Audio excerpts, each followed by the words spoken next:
Now we have a couple molecules of pyruvate. What comes next?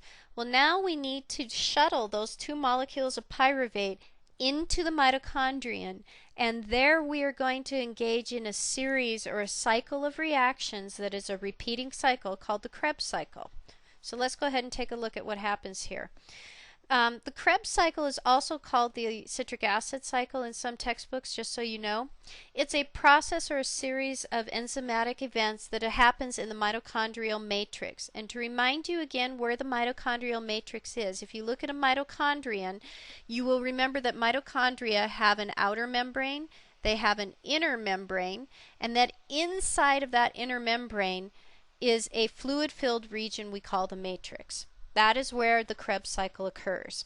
The ultimate outcome of the Krebs cycle is to basically break apart the chemical bonds that are stored in the carbon-to-carbon bonds of the pyruvate molecules we have, and to take the energy that from those bonds we break apart and use that energy to manufacture molecules of ATP, and to also temporarily store more of the energy in the coenzymes FADH2 and NADH, and later to take that temporarily stored energy and in a third process called the electron transport chain, convert that temporarily stored energy into ATP molecules.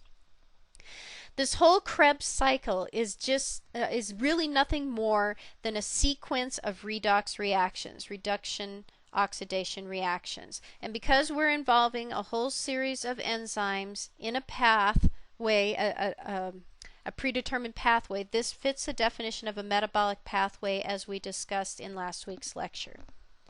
So let's see what happens.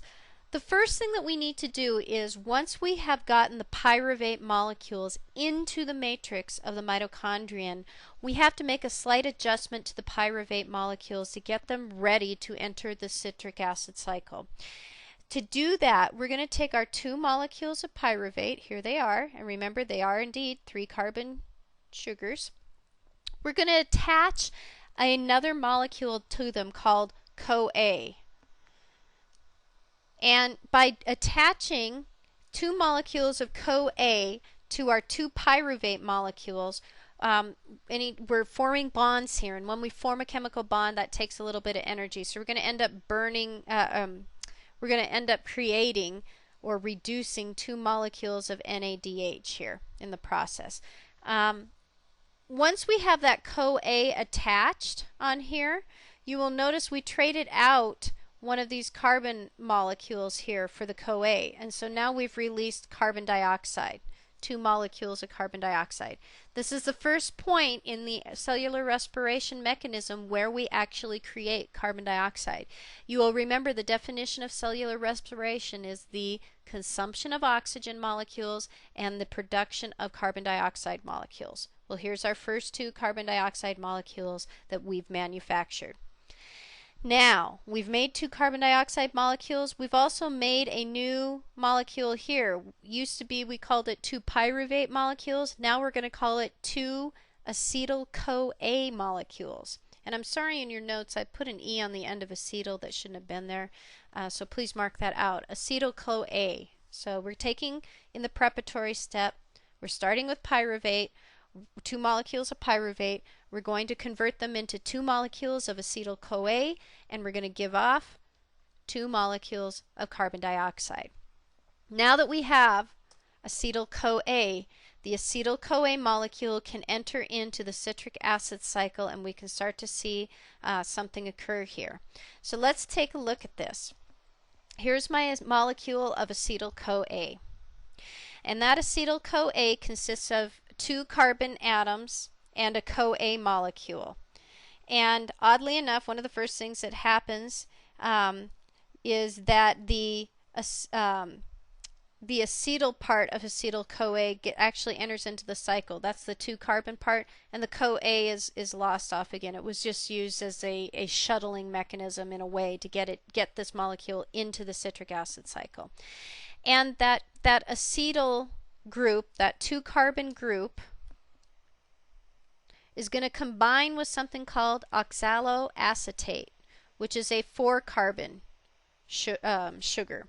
Okay, these two are going to combine together. 2 carbons plus 4 carbons gives me a 6 carbon molecule called citrate. Now, first thing we're going to do, we're going to break off one of those carbons. Remember, we've got 6 carbons here in citrate. We're going to break off one of those carbons to make another molecule of carbon dioxide.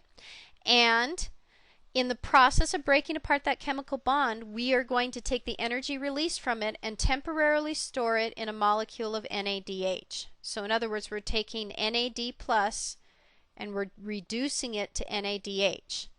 Now, as the NADH becomes reduced, the citrate became oxidized. And it oxidized into something called ketoglutarate. And because we've lost a carbon, this ketoglutarate is a C5 sugar. So now we've got ketoglutarate, 5 carbons long. Well, we're going to break off another carbon again, and we're going to release yet again another molecule of carbon dioxide. Anytime we break apart a chemical bond, we're pretty much guaranteed to get some energy out of it. We're going to harvest that energy and use it to make a molecule of ATP. And we're going to store the rest of the energy temporarily by creating another molecule of NADH. And again, we did that by taking NAD plus and reducing it to NADH. If we reduce the NAD plus to NADH, the ketoglutarate is going to be oxidized. And we've taken a carbon off, so we've gone from 5 carbon ketoglutarate to 4 carbon succinate. Now, this time we're going to take off a hydrogen. We're going to oxidize again, in other words, oxidize. And that hydrogen and its accompanying electrons are going to be stored as a temporary energy source again by adding them to a molecule of FAD to make FADH2. Again, another temporary energy storage molecule. This was another reduction reaction. Now we have the oxidized molecule fumarate. It's still 4 carbons long, but we've taken off a couple hydrogens and the accompanying electrons, so it's been oxidized. Now we're going to oxidize fumarate. Again, oxidize. And to oxidize it, we're going to take off a hydrogen and a couple of electrons, and we're going to transfer that hydrogen and couple of electrons to NAD plus and reduce that NAD plus to NADH. Again, NADH here is a temporary storage molecule for energy. Later on, we will harvest that energy to make ATP, and we'll do that in the electron transport chain. Now, notice we didn't lose any carbon there. We just took fumarate, which was a 4 carbon molecule, and took a couple hydrogens off of it, and now we have something called oxaloacetate, which is also a 4 carbon molecule. That name should ring a bell because you will remember that oxaloacetate was the 4 carbon molecule that we combined our acetyl 2 carbon molecule together with to make citrate at the beginning of the citric acid cycle. And indeed, now that we've made that oxaloacetate, we can bring in another molecule of acetyl-CoA, combine it with it, and the process repeats itself again. Okay, so we can keep going through this cycle over and over and over again, and ultimately, here's what we get out of it. We start out with our 2 acetyl groups. They came in as acetyl-CoA. We immediately took the CoA part off, so we have 2 acetyl groups. Those were each 2 carbon sugars.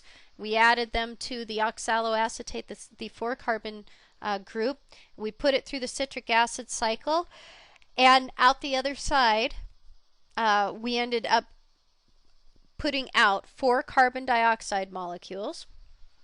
We ended up taking 6 oxidized NAD pluses and reducing them to 6 NADHs. Remember, we know it's reduced because we see the hydrogen present on the end there. That tells us it's reduced. We took 2 FAD molecules, which are also oxidized molecules, and we reduced them to produce 2 FADH2. Again, we know it's reduced because we see the presence of that hydrogen on the molecule. And we had 2 ADP to adenosine diphosphate molecules, and we converted them into 2 molecules of ATP. Now, remember that right before the citric acid cycle, we had to convert the pyruvate into acetyl-CoA, and remember we also generated 2 molecules of carbon dioxide there. So during the whole process, this second step of the preparatory step in the actual citric acid cycle, we had 2 carbon dioxides there and 4 carbon dioxide there, so the total carbon dioxide we're given off is 6 molecules of carbon dioxide. And recall that glucose is a 6-carbon sugar, so we have now released all 6 of the carbons in that original glucose molecule. We have converted them into carbon dioxide. Now, we said the definition of cellular respiration was the consumption of oxygen molecules and the production of CO2, of carbon dioxide. Well, here we've finished discussing how it was we went about producing our 6 molecules of carbon dioxide. The next thing we need to do is figure out where the heck are we consuming oxygen. And that's the topic for our next part of the lecture, the electron transport chain.